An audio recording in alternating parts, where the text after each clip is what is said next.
Gotcha.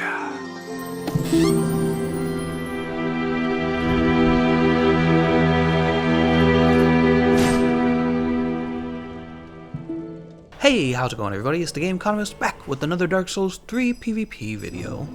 Today I'm taking a look at the Pontiff Knight Great Scythe.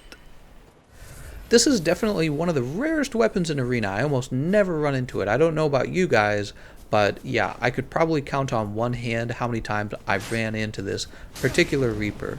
Maybe it has something to do with how hard it is to farm. It drops from one Pontiff Knight, and he's not hard to get to. He just doesn't drop it very often, so it's really annoying. Right, so kind of naturally, I guess a lot of people wouldn't have it, only people who are intentionally farming it, and those people would probably find out that it's not as good as the Corvian Great Scythe. Corvian Great Scythe, you can infuse it, which means you would infuse it to dark. You get better AR. I can't remember quite what it was, but I thought the Corvian Great Scythe got over 500 when you infused it to dark and put the points into it correctly. And then at the same time, Corvian Great Scythe has enough extra range that it's significant range. It's got better range than the Pontiff Knight Great Scythe, right? So those would probably be the reasons why you don't see it very often. It's kind of a niche scythe. You could use it instead of the regular Great Scythe. When I see the regular Great Scythe, you know what I see people doing with it? They're buffing it. They're putting on the Dark Moon Blade buff. Can't do that with this weapon.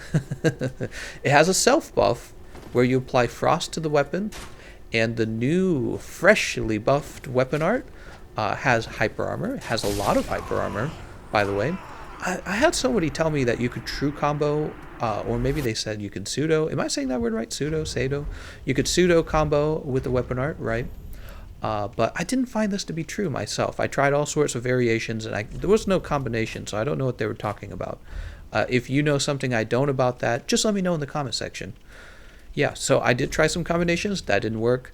As a wake-up attack, it was very effective. So anytime you get a wake-up attack on an opponent, you are almost guaranteed going to frostbite them as they stand back up, except for when they're already frostbited, which is probably what I concluded is the real problem with this weapon. They buffed it. I think the buff is actually pretty good because now you can pretty reliably apply frost or frostbite. The problem is the frostbite itself isn't that useful, right? It slows down stamina regen. It causes your opponent to take more damage.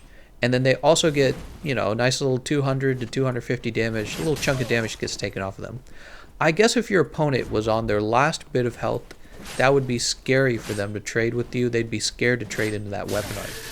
But at the beginning of the fight, they would love to trade into that weapon art. You know why? Because 250 damage is nothing. You know, if I have a decent weapon and I get my R1 combo on you, and all you did was apply frost for 250 damage, I win. So that is the real problem with this weapon still. I think that the weapon art is technically better than Neck Swipe. I'm not a big fan of the Neck Swipe weapon art, which is what the other Reapers of this archetype have, right? Sister Fried's weapon art is kind of like on its own. It's in its own archetype.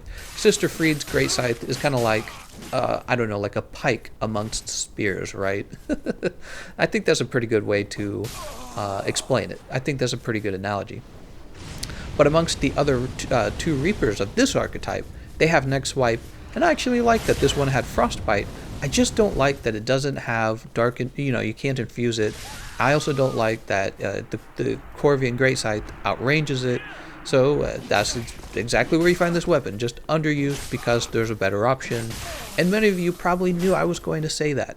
So why would I use this weapon? I would use this weapon because I want to be a goddamn edgelord, right?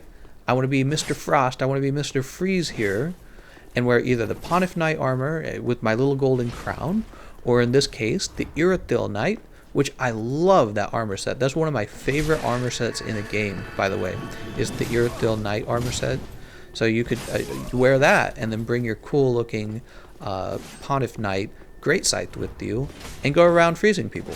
So yeah, you would use it for fun. But in a very serious try-hard duel, I wouldn't use this. I would stick with the Corvian Great Scythe. Alright, and that's everything I have to say about this weapon. Oh, actually, let me mention one more thing. It does have the same moveset as the Corvian Great Scythe, so the R1, R2, R1 does work. Okay, that's not a true combo, but if your opponent panic rolls after the R2, it does catch them. And so that's pretty good damage, just like the Corvian Grey Scythe. And just like the Corvian Grey Scythe, that combo doesn't always work. You have to be sure that the R2, your opponent has to be close enough for the R2 to actually land. If you kind of catch them with the tip of the blade, just go for the regular R1 combo. Alright, and now I'm done. You guys enjoy the video, and I hope to see you guys next time.